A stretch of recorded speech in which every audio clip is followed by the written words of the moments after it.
चिल्हो सियारो की कथा। जितिया यानी जीवित पुत्रिका व्रत में चिल्हो सियारो की एक कथा भी सुनी जाती है। वह संक्षेप में इस प्रकार से है। एक वन में सेमर के पेड़ पर चिल्हो नामक एक चील रहती थी।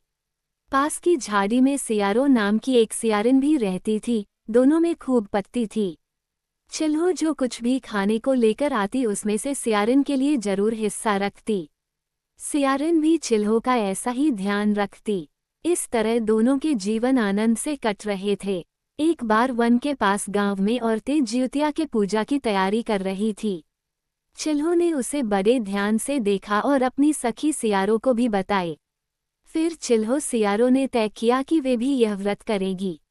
सियारो और चिल्हो ने जितिया का व्रत रखा। बड़ी निष्ठा और लगन से दोनों दिन भर भूखे प्यासे मंगल कामना करते व्रत में रहे। लेकिन रात होते ही सियारिन को भूख प्यास सताने लगी। जब बर्दाश्त न हुआ तो जंगल में जाके उसने मांस और हड्डी पेट भरकर खाया। चिल्हो ने हड्डी चबाने के कड़-कड़ की आवाज सुनी तो पूछा, ये कैसी आवाज है? सियारो ने कह दिया, बहन, भूख के मारे पेट गुड़गुड़ा रहा है, ये उसी की आवाज है। मगर चिल्हो को पता चल गया। उसने सियारो को खूब लताड़ा कि जब व्रत नहीं हो सकता तो संकल्प क्यों लिया था। सियारो लजा गई पर व्रत भंग हो चुका था। चिल्हो ने रात भर भूखे प्यासे रहकर व्रत पूरा किया। अगले जन्म में दोनों मनुष्य रूप में राजकुमारी बनकर सगी बहनें हुईं।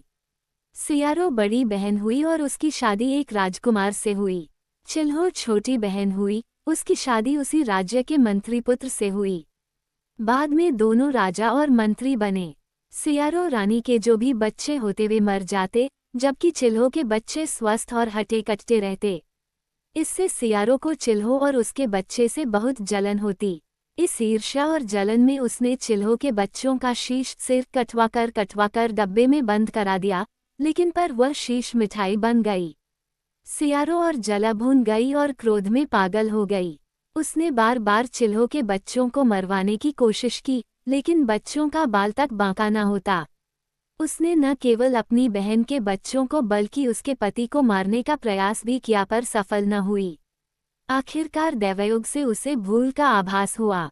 उसने क्षमा मांगी और बहन के बताने पर जीवित पुत्रिका यानी जितिया व्रत विधि विधान से किया तो उसके पुत्र भी जीवित रहे। विश्वास किया जाता है कि जितिया व्रत करने के साथ चिल्हो सियारो की यह कथा सुनने से लाभ होता है और मनोकामना पूरी है।